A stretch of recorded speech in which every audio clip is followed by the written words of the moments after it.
열왕기하 4장. 예언자의 제자들의 아내들 가운데 어떤 여인이 엘리사에게 울부짖으며 말했습니다. 선생님의 종인 제 남편이 죽었습니다. 선생님의 종이 여호와를 경외한 것은 선생님이 아실 것입니다. 그런데 빚쟁이가 제 두 아들을 종으로 삼으려고 지금 오고 있습니다. 엘리사가 그 여인에게 말했습니다. 내가 어떻게 도와주면 좋겠느냐? 집안에 무엇이 있는지 말해 보아라. 그 여인이 대답했습니다. 선생님의 여종이 가진 것이라고는 기름 한 병밖에 없습니다. 엘리사가 말했습니다. 가서 내 이웃들에게 두루 다니며 빈 그릇들을 빌려오너라. 빈 그릇들을 빌리되 조금만 달라고 하지 마라.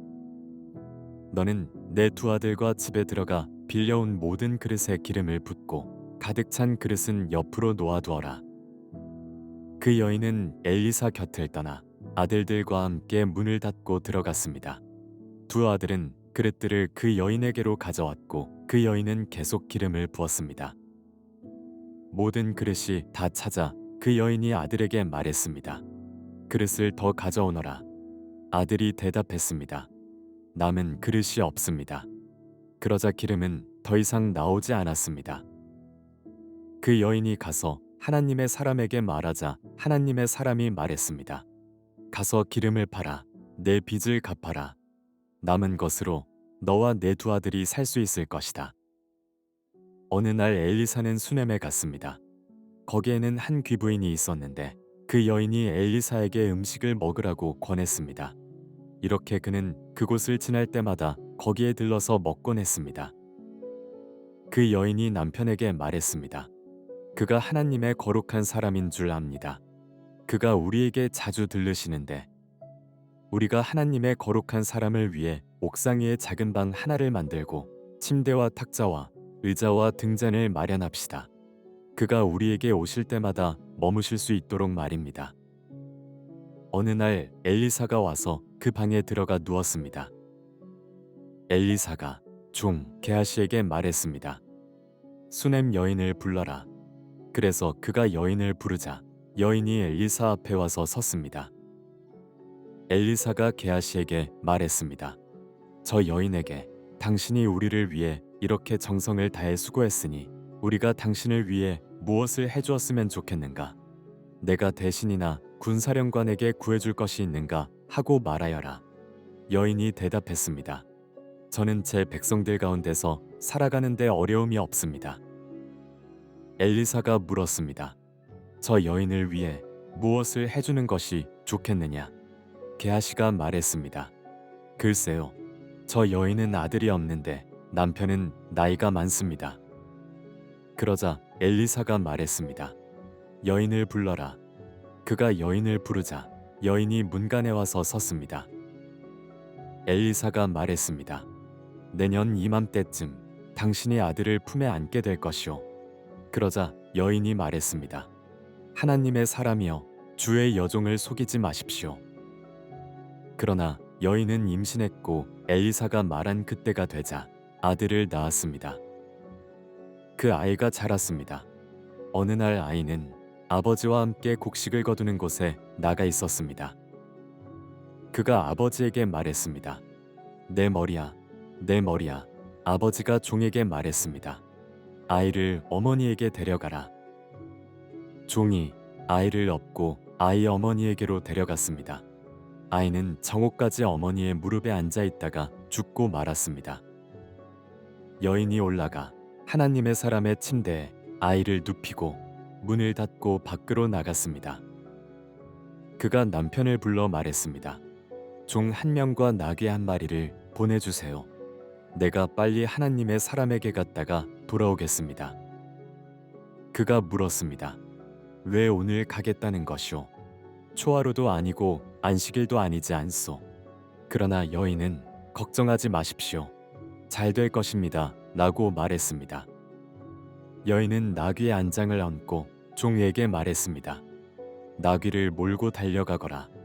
내가 말하지 않는 한 나 때문에 천천히 갈 필요 없다. 그러고는 길을 떠나 갈멜산에 있는 하나님의 사람에게로 갔습니다. 하나님의 사람은 멀리서 그 여인을 보고 그 종 게하시에게 말했습니다. 보아라, 수넴 여인이다. 달려가서 그녀를 맞고 당신 괜찮습니까? 남편은 어떻습니까? 아이는 괜찮습니까? 하고 물어라. 여인이 대답했습니다. 다 괜찮습니다. 여인은 산에 있는 하나님의 사람에게 다가가서 그의 발을 세게 붙잡았습니다. 게하시가 가서 떼어놓으려고 했습니다. 그러나 하나님의 사람이 말했습니다. 가만두어라. 그 여인은 지금 쓰라린 고통 속에 있다. 하지만 하나님께서 내게 감추시고 왜 그런지 말씀하지 않으셨다. 여인이 말했습니다. 주여, 제가 아들을 달라고 했습니까? 제가 저를 속이지 마십시오라고 하지 않았습니까? 엘리사가 게하시에게 말했습니다. 떠날 채비를 하고 손에 내 지팡이를 쥐고 가거라. 내가 누구를 만나도 인사하지 말고 누가 내게 인사하더라도 대답하지 마라. 내 지팡이를 그 아이의 얼굴에 얹어라. 그러나 아이의 어머니가 말했습니다. 여호와의 살아계심과 선생님의 살아계심을 두고 맹세하는데 저는 선생님 곁을 떠나지 않겠습니다. 그러자 그가 일어나 여인을 따라갔습니다. 게하시는 먼저 앞서가서 아이의 얼굴에 지팡이를 얹었습니다. 그러나 아이는 아무 소리를 내지도 않고 듣는 기척도 없었습니다. 게하시는 돌아가 엘리사를 만나 말했습니다. 아이가 깨어나지 않습니다. 엘리사가 집에 들어가 보니 아이는 죽은 채 엘리사의 침대에 누워 있었습니다. 그가 들어가 문을 닫고 여호와께 기도했습니다. 그 아내는 둘뿐이었습니다. 그는 침대에 올라가 아이 위에 누웠습니다. 입에는 입을, 눈에는 눈을, 손에는 손을 댔습니다. 그가 몸을 뻗어 아이 위에 눕자 아이의 몸이 따뜻해지기 시작했습니다. 엘리사는 몸을 일으켜 방 안에서 왔다 갔다 하다가 다시 침대에 올라가 아이의 몸을 덮었습니다. 아이가 재채기를 7번 하더니 눈을 떴습니다. 엘리사가 게하시를 불러 말했습니다. 수넴 여인을 불러라. 그가 그렇게 했습니다. 여인이 오자 그가 말했습니다. 아들을 데려가시오. 여인이 들어가 엘리사 발 앞에 엎드려 절했습니다. 그러고는 아들을 데리고 나갔습니다. 엘리사가 길갈로 돌아왔는데 그때 그 땅에 기근이 들었습니다. 예언자의 제자들이 엘리사 앞에 앉아 있을 때 그가 자기 종에게 말했습니다. 큰 솥을 얹어놓고 이 사람들을 위해 국을 끓여라.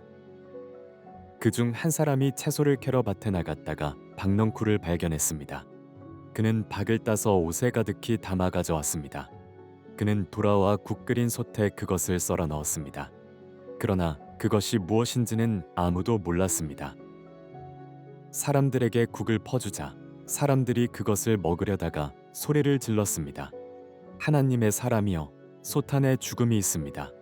그래서 그들이 먹지 못하고 있는데 엘리사가 말했습니다. 밀가루를 좀 가져오너라. 엘리사가 솥에 밀가루를 넣고 말했습니다. 사람들에게 먹으라고 퍼주어라. 그러자 솥 안에 있던 독이 없어졌습니다. 어떤 사람이 바알 살리사로부터 왔는데 첫 수확한 것으로 구운 보리빵 20개와 핵곡식을 자루에 넣어 하나님의 사람에게 가져왔습니다. 엘리사가 말했습니다. 이것을 저 사람들에게 주어 먹게 하여라. 엘리사의 종이 물었습니다. 뭐라고요? 100명의 사람들 앞에 이것을 내놓으라고요. 그러자 엘리사가 대답했습니다. 이것을 사람들에게 주어 먹게 하여라. 여호와께서 말씀하신다. 그들이 먹고도 남을 것이다. 그러자 엘리사의 종은 사람들 앞에 그것을 내놓았고 여호와의 말씀대로 그들이 다 먹고도 남았습니다. 5장. 아람 왕의 군사령관인 나아만은 주인에게 대단한 신임을 받고 있었습니다. 그를 통해 여호와께서 아람의 승리를 안겨주셨기 때문입니다. 나아만은 이렇게 용맹스러운 사람이기는 했지만 나병 환자였습니다.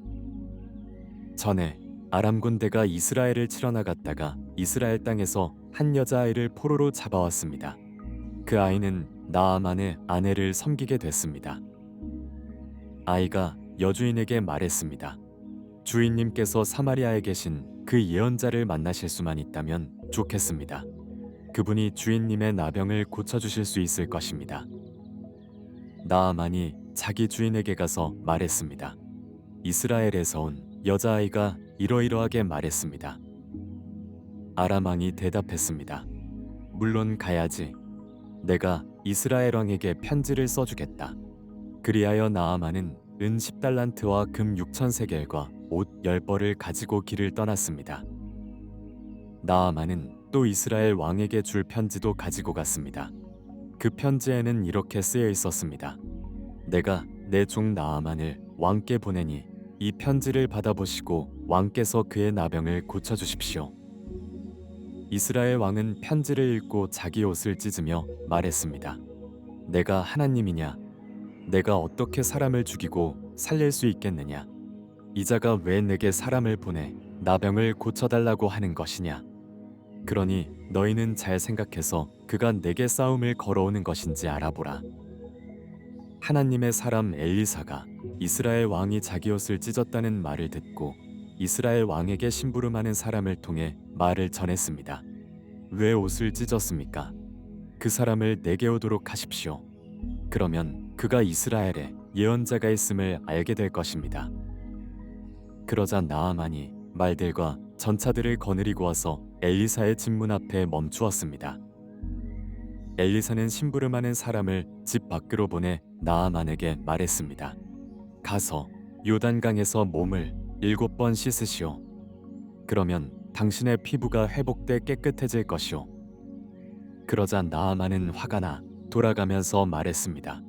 내 생각에는 그가 직접 내게 나와 서서 그의 하나님 여호와의 이름을 부르고 상처 위에 손을 흔들어 내 나병을 고칠 줄 알았다. 다메섹에 있는 아바나강과 바르발강이 이스라엘의 강물보다 낫지 않느냐? 내가 거기서 씻고 깨끗해질 수 없었겠느냐? 그러고는 화가 나서 돌아서 버렸습니다. 나아만의 종들이 그에게 와서 말했습니다. 내 아버지여, 만약 저 예언자가 당신께 엄청난 일을 하라고 했다면 하지 않으셨겠습니까? 하물며 그가 당신께 몸을 씻어 깨끗하게 되라고 말하는데 못할 까닭이 있습니까? 그러자 그는 하나님의 사람이 말한 대로 내려가 요단강에 7번 몸을 푹 담갔습니다. 그러자 그의 피부가 어린아이의 피부처럼 회복돼 깨끗해졌습니다. 그러자 나아만과 그의 모든 수행원들이 하나님의 사람에게 다시 돌아갔습니다. 나아만이 하나님의 사람 앞에 서서 말했습니다. 이제야 내가 이스라엘 외에 다른 어디에도 하나님이 계시지 않음을 알게 됐습니다. 당신의 종이 드리는 이 선물을 받아주시기 바랍니다. 예언자가 대답했습니다. 내가 섬기는 여호와께서 살아계심을 두고 맹세하는데 나는 어떤 것도 받을 수 없소. 나아만의 간청에도 불구하고 엘리사는 선물을 받지 않았습니다. 그러자 나아만이 말했습니다. 당신께서 받지 않으시겠다니 당신의 종인 제게 노새 2마리의 실을 만한 획을 주십시오. 당신의 종이 여호와 외에 다른 어떤 신에게도 번제나 다른 제사를 드리지 않을 것입니다. 그러나 여호와께서 오직 이 한 가지 일에 있어서 당신의 종을 용서하시기 바랍니다. 내 주인이 림몬의 신전에 들어가 숭배하고 내 팔에 기대면 나도 림몬의 신전에서 절을 하는데 내가 림몬의 신전에서 절을 하더라도 여호와께서 이 일 때문에 벌하지 마시고 당신의 종을 용서하시기 바랍니다. 엘리사가 말했습니다. 평안히 가시오. 나아만이 떠나 얼마쯤 갔을 때 하나님의 사람 엘리사의 종 게하시가 속으로 말했습니다. 내 주인이 저 아람 사람 나아만에게 관대해 그 가져온 것을 받지 않으셨다. 여호와께서 살아계심을 두고 맹세하는데 내가 그를 뒤쫓아가서 뭘 좀 얻어내야겠다. 그리하여 게하시는 나아만을 뒤쫓아갔습니다. 나아만은 게하시가 달려오는 것을 보고 마차에서 내려 그를 맞았습니다. 무슨 일이 있느냐 하고 나아만이 물었습니다. 게하시가 대답했습니다. 별일 아닙니다. 내 주인께서 나를 보내며 말씀하시기를 예언자의 제자 2명이 에브라임 산지에서 방금 왔으니 이들에게 은 1달란트와 옷 2벌을 주시오라고 하셨습니다. 나아만이 말했습니다. 여기 2달란트를 받아라. 그는 게하시에게 그것을 받으라고 권하며 가방 2개에 은 2달란트를 넣어 옷 2벌과 함께 그 2종에게 주었습니다. 나아만의 2종들은 그것을 가지고 게하시를 앞서갔습니다. 게하시는 산에 이르자 그 종들에게서 물건을 받아 집에다 감춰두고 나아만의 종들을 돌려보냈습니다. 그리고 게하시가 들어가 자기의 주인 엘리사 앞에 서자 엘리사가 물었습니다. 게하시야, 어디 갔다 왔느냐? 게하시가 대답했습니다. 당신의 종은 아무데도 가지 않았습니다. 그러자 엘리사가 게하시에게 말했습니다. 그 사람이 너를 맞으러 마차에서 내렸을 때 내 영이 너와 함께 있지 않았느냐? 지금이 돈이나 옷을 받고 올리브 밭이나 포도원이나 양과 소떼나 남의 남종이나 여종을 받을 때냐? 그러므로 나아만의 나병이 너와 내 자손에게 영원히 있을 것이다. 그러자 게하시가 엘리사 앞에서 나오는데 눈처럼 하얗게 나병이 들고 말았습니다.